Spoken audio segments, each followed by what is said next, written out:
Dernière étape pour la couverture, c'est l'insertion du logo.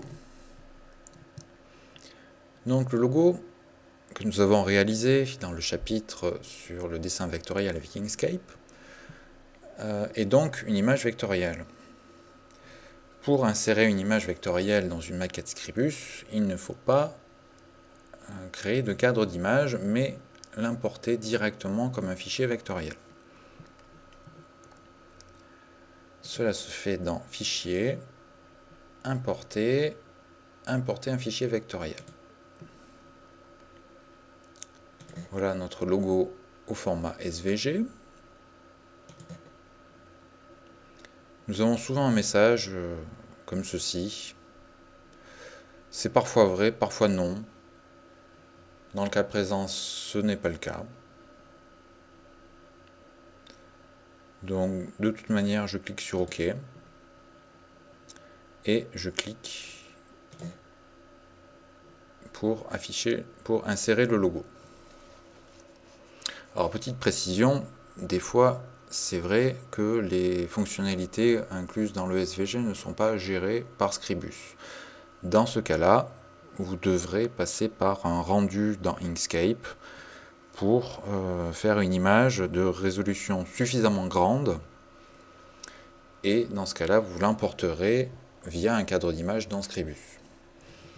Mais tant que tout est géré au niveau vectoriel, autant utiliser du vectoriel.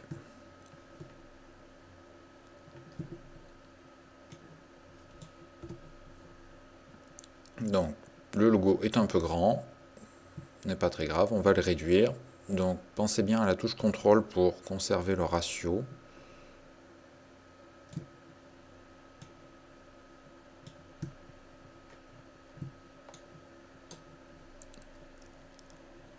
Alors, l'idée, on va le caler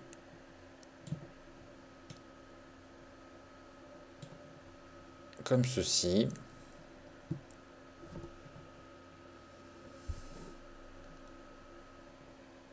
Sur la marge et faire dépasser un peu les épis de blé. C'est le moment de se préoccuper de la gestion des couleurs. Parce que le logo vectoriel que l'on vient d'importer dans Scribus est également venu avec ses couleurs, qu'il a rajoutées dans le gestionnaire de couleurs. Donc ouvrez le gestionnaire de couleurs, édition couleurs, et vous voyez ici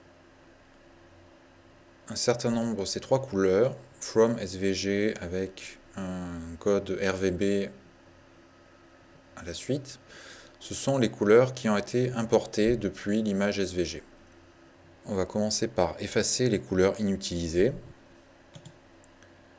et maintenant remplacer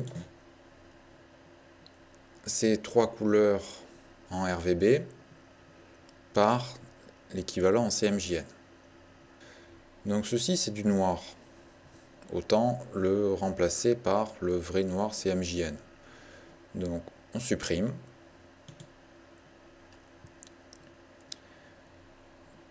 Et on substitue cette couleur par la couleur black. Celle-ci, c'est sans doute une erreur lors de la conception du logo. C'est quasiment du noir. Donc on va également la supprimer et la remplacer par du noir. Enfin, cette dernière, c'est le jaune du logo, que l'on va modifier. Donc c'est le bouton édition. On va commencer par la renommer, jaune blé, changer son modèle colorimétrique de RVB à CMJN, et enfin mettre ces 4 valeurs CMJN que l'on a définies dans notre charte graphique. En l'occurrence 0, 19, 92 et 0. Et voici maintenant nos couleurs correctement gérées. Un dernier point sur les images vectorielles en général et ce logo en particulier. Comment Scribus gère une image complexe comme celle-ci? Le meilleur moyen de le savoir, c'est d'ouvrir la fenêtre Plan du document. Voici ce que nous dit la fenêtre Plan du document. En fait, elle liste toutes les pages et elle indique tous les éléments qui se trouvent sur chacune des pages, avec des noms pas toujours très pertinents, bien que image 3 est un cadre d'image. Rien ne vous empêche de les renommer. Je vous encourage même à les renommer. Donc le logo, il s'appelle SVG 3057. Et en fait, vous voyez cette petite flèche là, ça indique que c'est un groupe. Donc je peux ouvrir ce groupe. Et à l'intérieur, j'ai un autre groupe qui s'appelle Layer 1. Je peux également ouvrir. À l'intérieur, j'ai encore un groupe. Je peux ouvrir. Et là, enfin, je vois tous les éléments de mon logo.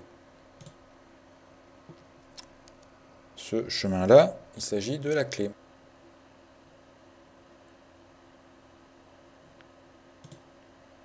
À l'intérieur, on a plusieurs groupes qui contiennent chacun.